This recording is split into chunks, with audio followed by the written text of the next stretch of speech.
Good afternoon, everybody. I'm Sean Cecil, and today we're going to talk about why your challenges can actually be your greatest treasures. So, a lot of people, they're going about especially when you're trying to carve an independent income, when you're trying to go into freelancing or entrepreneurship, or even to get a good job, and it's inevitable that you're going to face some kind of challenge, right? That's just the way it works. You're going to find things that, where there's a struggle. You're going to have to find things where you may have to develop skills, where you're going to be facing things, resistance, right? And most people, when they run into this roadblock, they get upset about it. They get angry about it. They're like, oh man, why does life have to be so hard? And yeah, I wish this wasn't here. But here's the truth, is those challenges can actually be really, really, really valuable for you. And the reason that this is the case is because if you're facing that challenge, then guess what? Everybody else is going to have to face that challenge too. So imagine a castle with a moat around it and there's treasure in the castle. If everybody could just run in and grab the treasure, well, then there's nothing left, right? Then there's no value there. But let's say that there's a moat and you have to go and build a bridge and you have to, do some creative engineering, and then you get over the bridge, well, then you get to keep the treasure all for yourself. So that's a win, right? So a good example of this is like when I help clients out with freelancing, right? I always make sure that my clients are in a position where they're in the most cut off, the most segmented off area that they can be. So for example, if you're on a platform where it's really selective and it's hard to get on the platform, that's a good thing. You want to go through that process, demonstrate your skills, show that you can get through those filters. So now you get on a platform and then you're only competing against a small number of experts across the country for a group of high paying jobs, rather than competing with everybody and their brother from Bangladesh and Eastern Europe and God knows where to do stuff for below minimum wage, or, for 50 cents a day or whatever the hell it is, right? You don't want to be in a position where there's a lot of competition, right? Supply and demand. That's going to drive down your ability to command a high rate. It's going to drive down the amount of work that's available to you. But if you're on something that's been filtered, maybe there's a curation system. Maybe, you have to mark yourself as, expert or whatever, and you have to prove that you're an expert because you have to have a profile that conveys that to people, right? If you're doing all of that kind of stuff, every time that you cross one of those barriers, then that means there's more for you, because that means you have fewer people behind you or fewer people in front of you because they're still behind those barriers, right? So that's something where you get an advantage because you've proven yourself. And a really good case study of this is in entrepreneurship. So one of my mentors, he teaches coaches and consultants how to market themselves over Facebook, right? Now, if you look at the kinds of people who are his clients, they're entrepreneurs. So they tend to be very decisive. They tend to be very risk tolerant because those things are needed to be an entrepreneur. He's specifically marketing to coaches who are, used to charging other people for advice. So they're expecting to get charged, to get his advice, right? It's something where they're aware of what's going on. They know that they can get help with this problem. It's a situation where you have a lot of people that are, the term is a psychographic, right? Where the psychographic qualities of those people are very conducive for him to make a lot of money very quickly, which he did, right? He made millions and millions of dollars, right? The problem is, because that's low-hanging fruit, now he has dozens, if not hundreds of people who are competing with him, maybe thousands of people competing with him in that same market, of whom dozens or maybe even hundreds are copying his exact methods and trying to resell them as their own. So he has this perpetual problem dealing with, with this competition, and it's never going to go away.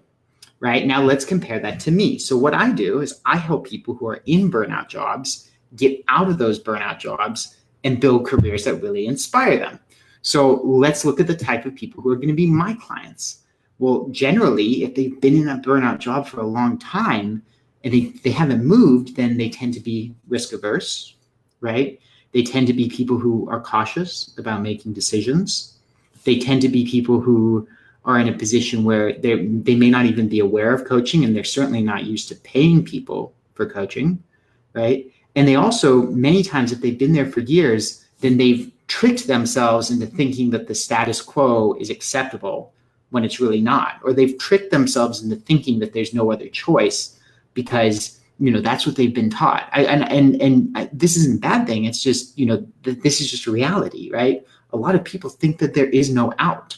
So the kinds of people who come to me are going to be a lot more skeptical and a lot more new to the scene, as it were. And so the result is when I started my business, it was really, really hard, right? I had to go into a lot of debt. I had to refine my marketing and my other skills to a really, really, really high level, much higher than some other coaches I know who have completely different audiences. But the thing is, once I got past that barrier, and I've been at it a couple of years and I've built a nice little business here, what I found is that when other people try to do what I'm doing, they really, really get stuck, right? I've seen a couple people try to do this and enter into this market because it sounds like, it's a lot of fun to go help people find their purpose, but then they run into these problems and a lot of them give up, right? So that's a moat that protects my business so that I don't have to worry about a lot of competition and a lot of copycats because they just don't show up, right? Because I've got that moat. I crossed that barrier and it now protects me from competition. So the way you guys want to think about it is every time you face a challenge, every time you face a barrier, right? Then once you get past it, you've earned your stripes, right? It's like in the military, you get a promotion, right? You get stripes on your shoulder, right? Or new insignia, right? You've earned a promotion, right? And other people are going to struggle to reach that point. Now, the converse of that is you've got to have something that's worth going through the challenges for. And this is why I'm so big on purpose, right? Is that if you're not doing something you love, then you're not going to get through those challenges. That's the difference between the people who persevere and earn those stripes, who build that bridge to cross that moat and get the treasure, versus the people who don't. Is because the people who do, they have to go through the difficulty. They have to go through the challenge. And normally the reason they do that is because it's something they really care about, right? That's why, for example, I'm in the business I'm in. This is something I'm passionate about because I've been there. I've been burned out, right? Yes, it would have been, I remember that this was suggested to me by my mentor. He's like, hey, Sean, you should just focus on teaching people how to freelance and make the most money freelancing. I was like, well, I could do that, but I don't want to. So yes, would that be easier? Sure. But, this is not what I really want to do. And as a result, I did the hard thing and I built, I crossed the moat, right? So if you're in that position, you got to realize that you are going to face these challenges. You are going to get rewarded for beating them. You are going to get rewarded for overcoming them. But you are going to have to go through that process, which means you've got to have the passion. You've got to have something worth fighting for. You've got to have something worth, struggling for, right? And meeting that challenge and overcoming that resistance, right? And if you don't have that, well, then you're going to give up. And then you're just going to be somebody who's stuck behind the barrier. So if you guys are interested in either A, going through this journey and getting some help so that the challenges are less than they otherwise would be, or B, getting clear on your purpose so that you have something worth facing challenges for in the first place, well, then you and I should talk, right? Because then this is obviously what I do. So you can go to this link. This is www.oculusinstitute.com/scheduling. You can book a call with me. I'll get clear on where you are, which of those two problems really applies to you, or maybe both, right? Figure that out, right? Get clear on where you want to go, and then figure out what are the best next steps, maybe that's working with me, maybe it's not. I don't know until I talk to you. But I'd love to talk to you. I'd love to figure out what's going on. And I'd love to give you the best advice as to what your best next steps are so that you can get clear on that purpose. You can overcome those challenges, and then you can go get your treasure in your castle as well. So wishing you guys the best. I hope you have a wonderful weekend, and I'll talk to you guys next week.